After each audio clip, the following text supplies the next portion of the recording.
Now, Mark, it says on my notes, Jason Donovan, but I've no idea why. Yes, you weren't in the office at that point. When I looked up at the screen, and Obama has been opening his presidential center up in Chicago with lots of stars turning out there. And I looked up, and it was on a tiny little monitor at the other end of the office. And I said, guys, what's Jason Donovan playing at Obama's thing? It wasn't Jason Donovan. It was Bruce Springsteen. I reckon the boss has sold a few more records than Jason Donovan. Yeah, very embarrassing to mistake the boss. I'll give you for Jason. £5 if you can name a single number one hit from Jason Donovan. Yeah, yes, absolutely I can. I'll just take me a second. Too Many Broken Hearts. Wow, I owe you a fiver, especially for you. Kylie? No, that's especially for you, neighbours. There was another number one. Go on. When he played Joseph in the West End. Any Dream Will Do. Any Dream Will. I went to see that with Jason. Well, I didn't go with Jason. He was acting. Any Dream Will Do, or in the case of this episode, Any Deal Will Do. Did you go see Joseph and the Amazing Technicolor? The secret is that I actually was not a massive Jason Donovan fan, but a massive Neighbours fan as a child. I used to love it. So I used to try and get home from school for the 5:30 episode of Neighbours. All of you folk in America will have no idea what we're talking about. Neighbours, a fantastic Australian soap opera that I think has finished, or is it restarted? It stopped, it started. We digress. I'm Mark Stone. And I'm David Blevins.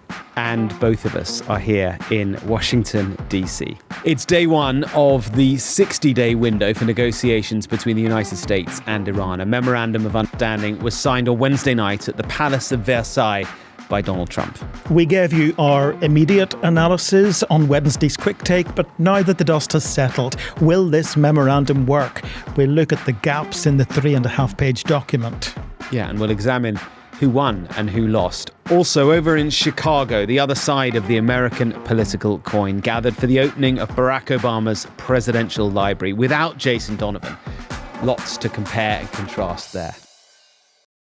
So, Mark, before we get into the fallout from this memorandum of understanding, listeners, remember this is the first week of our exciting new members club, Sky News Insider. Yes, we have our first exclusive episode, only available to you folk who subscribe, Insider members. That's coming out this Saturday, tomorrow, if you're listening to this on Friday. Becoming an insider is very easy, just £2.99 a month or £29.99 a year. If you sign up now, though, you can get a third off if you use the discount code TRUMP33. There you go. What better time to subscribe? You can find all the terms and conditions in the episode notes. It's a no-brainer. Do it, do it, do it. David, we did that quick take on Wednesday, was it? It was our first take on what we thought. This deal, here it is. We've got it now in black and white, signed, in fact, on each page, rather like it's a deal when you buy a house or something. Each page has been initialed, and then the third page has got the initial or the signature of Donald Trump and the Iranian president. Remarkable to see those two signatures on the same page. And then beneath is the Pakistani prime minister, who, of course, was the mediator. So we've got the deal now. We've had time, as have many other people, to digest it. What do we think? Well, first of all, we've got to talk about the optics. The fact that President Trump signed this deal in Versailles, of all places. And then we had the Iranian President Mahmoud Pezeshkian signing the very same document as the US president, but in Tehran. Extraordinary. And Donald Trump signed it in Farsi, not in English. Well, I don't know what Donald Trump's signature in Farsi would look like, but he signed the document, a Farsi version of the document, didn't he? Incidentally, we've heard from the vice president over the course of the day that his excuse for the delay and the change of the timings of when these things were signed was that the Farsi version had to be checked by the State Department, that the Iranians weren't pulling a fast one, and the two things did match, the English version and the Farsi version. Turned out they did, and so Donald Trump was happy to sign it. But yeah, I mean, we'll talk about Versailles in a minute because, well, there's loads to talk about there, isn't there? But the first thing I saw when I woke up this morning here in Washington was this still photograph of the Iranian president holding this document, holding it up. And as I say, to see the two signatures alongside one another, absolutely extraordinary. And I think a reflection that clearly the Iranians were quite happy to sign up to this, which I think tells us quite a lot. And I think those images will have added to the concern being expressed not just by Democrats, by Republicans on Capitol Hill. We have a former Vice President, Mike Pence, describing this deal as appeasement. We have a Republican Senator, Bill Cassidy, suggesting it is the worst foreign policy blunder in decades. And I think that's why J.D. Vance was wheeled into the press office today to put their spin on it. Yeah, we'll talk about J.D. Vance. We'll go through a bit of what he said in a moment. We'll also not go through the whole deal because that'll send you to sleep. But what we will do is pick out a few bits that we think are important beyond what we did in the quick take, which you should listen to as well. But first, let's talk about Versailles. What was he doing in Versailles? He was in Evian, wasn't he, which is near Geneva, for the G7. And then he decided to take a trip to Versailles. Yeah, the French President Emmanuel Macron had invited him to dinner with his wife. Some people are suggesting perhaps he lured him to the palace with the gold to mock Trump because he surely has got to have some sense of the history of the place. Well, or maybe not. This is the thing. I wonder, Trump's comms people probably thought that signing at Versailles, if they'd thought about it at all, was a neat historical reminder of the historic Treaty of Versailles, signed in 1919, of course, which was intended to secure peace across Europe after World War I. So that might have been in their head. This surely is a good place to sign it because this was a moment where peace broke out. But there's another way of arguing this, isn't there? Because I think Versailles, the treaty, clearly it also represents something else. It represents surrender, a German surrender in 1919, and predictably, perhaps, plenty are now chuckling at the symbolism. Just before we came in here to record, I heard a senator on one of the cable networks here, a Democrat, of course, saying, too bad the president is too ignorant to realise the humiliating symbolism of signing an end to his war in Versailles. Ouch. Yeah, it seems the White House is desperately missing Caroline Leavitt, the president's press secretary. She's on maternity leave. There didn't appear to be any clear communication strategy around all of this. Lots of mixed messaging. The fact that they chose Versailles without appearing to have any knowledge of its history. Because at one stage it was due to be, well, we were told, in fact, that the deal was signed on Sunday last week. We were told it was signed on Sunday remotely, autopen and all that, signed by Trump, signed by the Iranians, signed by J.D. Vance, and then it was signed again remotely, and then it was signed in person by Trump at Versailles. But as far as we know, it's still going to be signed again. I mean, this thing's going to have signatures all over it. It's going to be signed again by Vance in Geneva or somewhere in Switzerland at the weekend. I mean, really, really poor comms. And all we got in the end were a few pictures, really, from Susie Wiles, the president's chief of staff, and Dan Scavino, the deputy chief of staff, who were sitting at the same table. But this was not the glossy celebration of a deal that you normally get with Donald Trump. We know he loves a sense of occasion. He loves to be front and centre at these things. And perhaps that speaks to how the administration actually feels about what is being described as a deal. It can't have been lost on Emmanuel Macron, the symbolism of his palace. He must have had a quiet chuckle, I think. And while we're talking about the other European leaders, the other G7 leaders, I kind of, at the G7, as we were watching the pictures, I saw a kind of adept subtlety among them. There was a subtle eye rolling going on, I thought, as they watched Donald Trump among them. I think they now see a man whose global disruptions are self-defeating, but they kind of know they must just absorb these disruptions. They can't criticize him. They know the wrath that will hit them.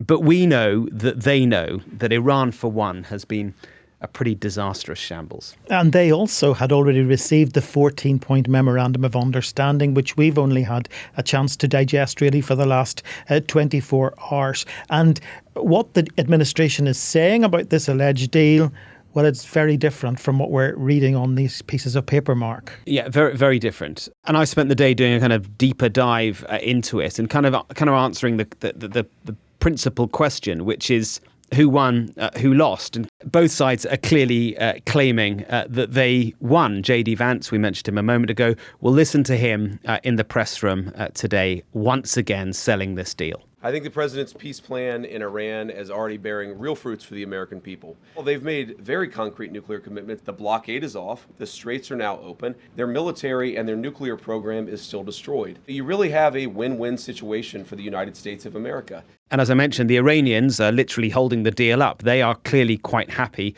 to be associated with it. So for both sides, it appears to be a good thing, which can't quite be true, or maybe it can. Remember, the first thing to say is that this isn't actually a deal. All it is a commitment that within 60 days to get to a deal. And that timeline, by the way, can be extended by both sides. So the only thing they've really agreed is that they're going to continue trying to reach agreement. Right, exactly. They have kicked the can down the road. Obviously, within it, there are some important immediate commitments that are beginning to happen. The Strait of Hormuz is returning to its pre-war status. Clearly, that's a good thing. Oil prices down, global markets up. But here, the US is trumpeting a win by solving a situation which it caused in the first place. The closure of the Strait of Hormuz wasn't a pre-war problem. It was a symptom of the war. And the reopening of the Strait of Hormuz was therefore not one of the primary objectives. In fact, the president has repeatedly told us that this is about addressing Iran's nuclear capability. So from your perspective, Mark, does the deal prevent Iran from ever having a nuclear weapon? Well, not yet, no, because it's not a deal. And at any point, they could walk away, as indeed could the Americans. Trump says he'll go back to bombing if he needs to. I don't actually believe he will, because as we get closer to the midterms, he's not going to want to do that. But if we look at the pre-war problems, the problems which drew Trump to war, it's kind of bewildering to see how President Trump's original red lines and his demands of Iran seem to have evaporated. First, regime change. Remember this? To the great, proud people of Iran, I say tonight that the hour of your freedom is at hand. When we are finished, take over your government. It will be yours to take. So that was the day he announced the war had begun. But that's gone completely. Regime change is completely off the table. In fact, the same regime is now apparently, according to Trump, made up of good people. And the document says that both sides will respect each other's sovereignty. So regime change, gone.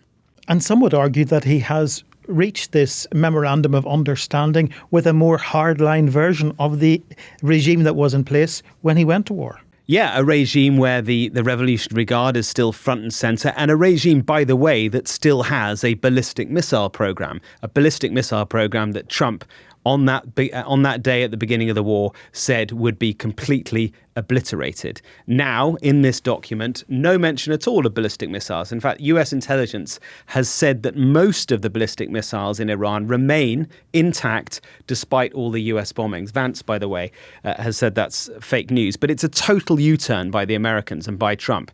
Once saying they cannot have a ballistic missile program, now Trump says this. They have to have some because other people have some. You got to have some. Mark, before we leave the regime altogether, the Ayatollah Mujtaba Khamenei, who we still haven't seen since he became the new supreme leader after his father's assassination right at the beginning of the war, wrote on X that it was the American president who, out of desperation, used all kinds of leverage to bring this memorandum of understanding about. And there is no suggestion that the leadership of Iran has capitulated in any sense in relation to its nuclear capability.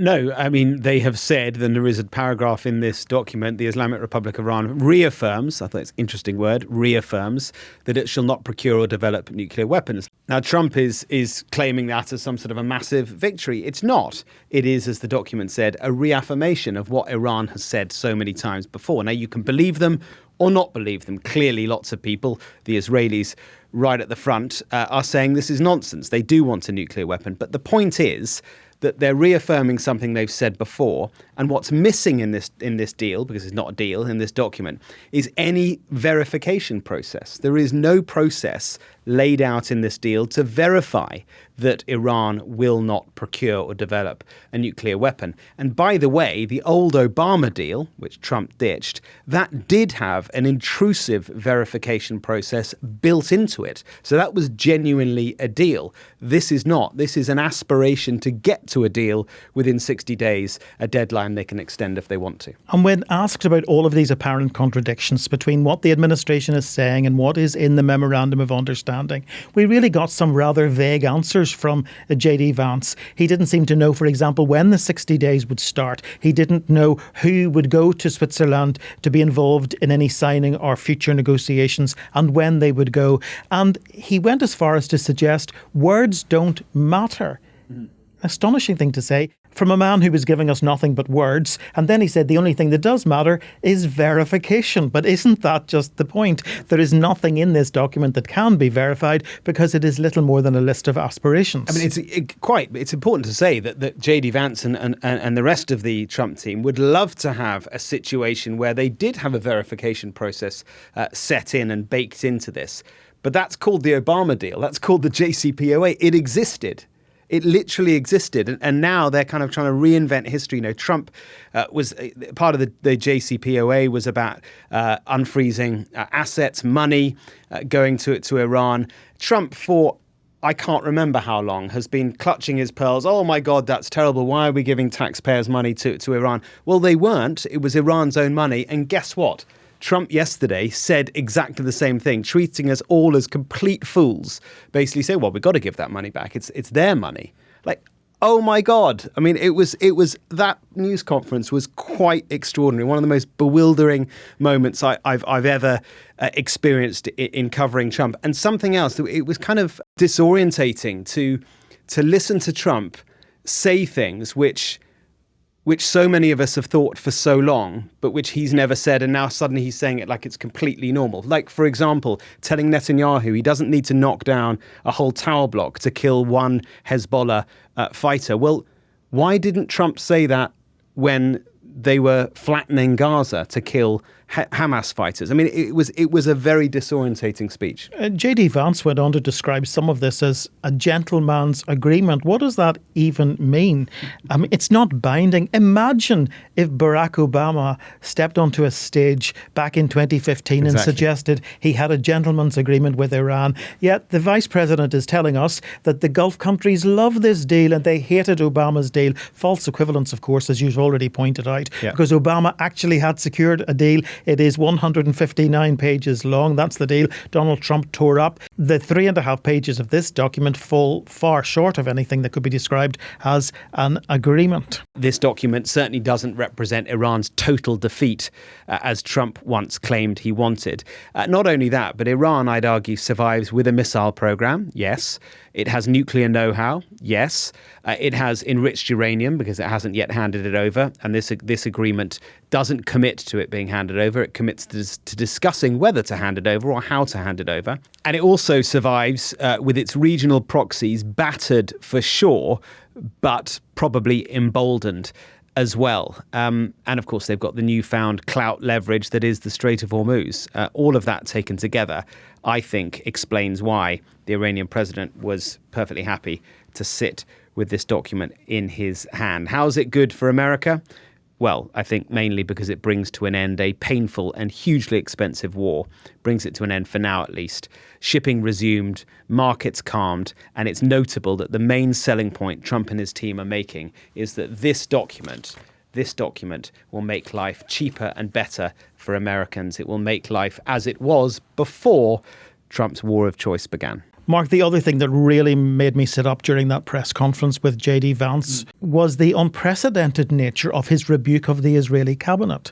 When he was pressed about Donald Trump's comments on Iran having ballistic missiles because other nations have them, he said, we wouldn't ask Iran to surrender its right to self-defense because we wouldn't ask Israel to surrender its right to self-defense.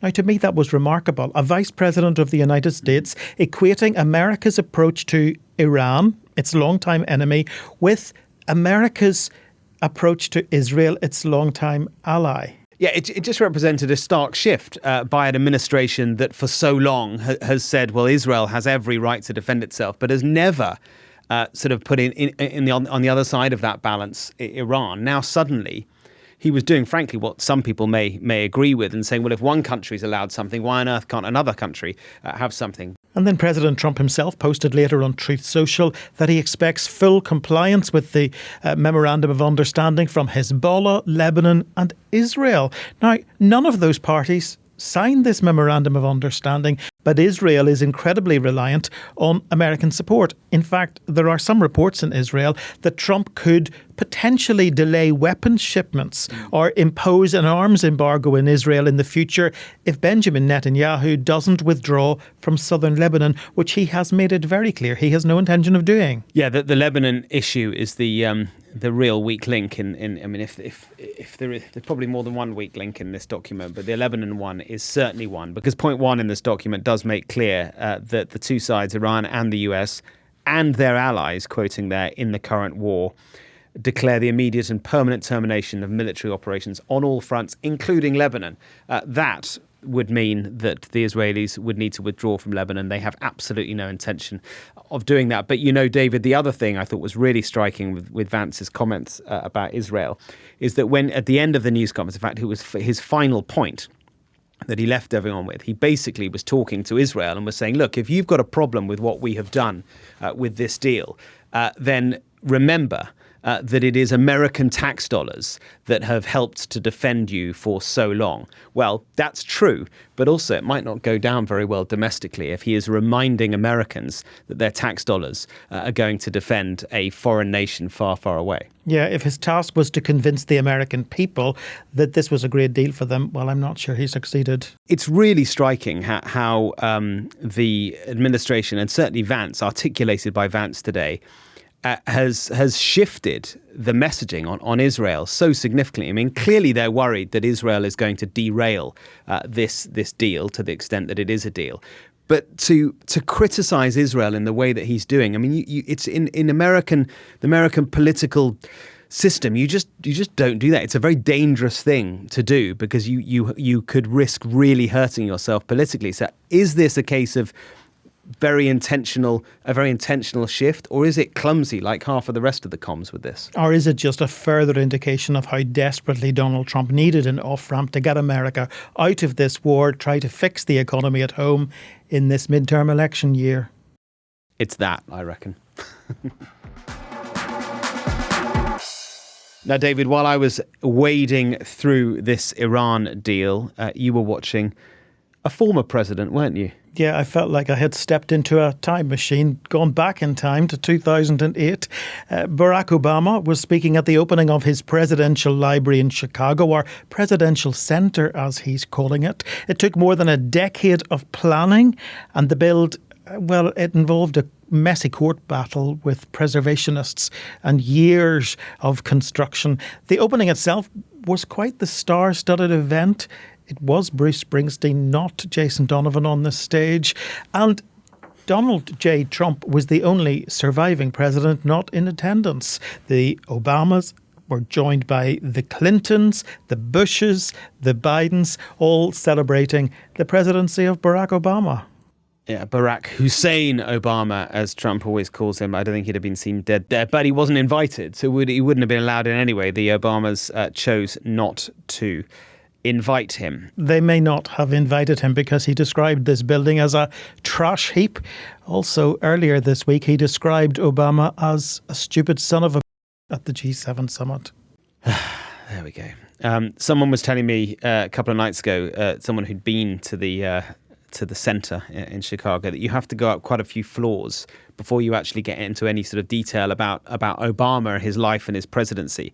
And there was a complaint, I've come here and it's nothing to do with the Obamas, but actually maybe that's intentional because it's a reflection of America, very different from the plans that we've seen already for Trump's presidential library, where you walk in through this, into this sort of foyer in Miami where they want to build it. And what's the first thing you see? Air Force One. Well, President Obama spoke about the design of the building today. He said it's not a celebration of the past, a dead monument, I think were the words he used. It is a celebration of the vision of America. And I have to say, listening to Barack Obama today articulate with great passion his vision of America, a shared democracy, government of the people, by the people, for the people. Well, it really brought the juxtaposition between his version of America and Donald Trump's version of America into sharp focus. Since we're a few weeks away from America's 250th birthday, it is worth remembering just how radical the whole idea of self-government really was back in 1776. To that point, human history was a tale of conquest and caste and rigid hierarchies.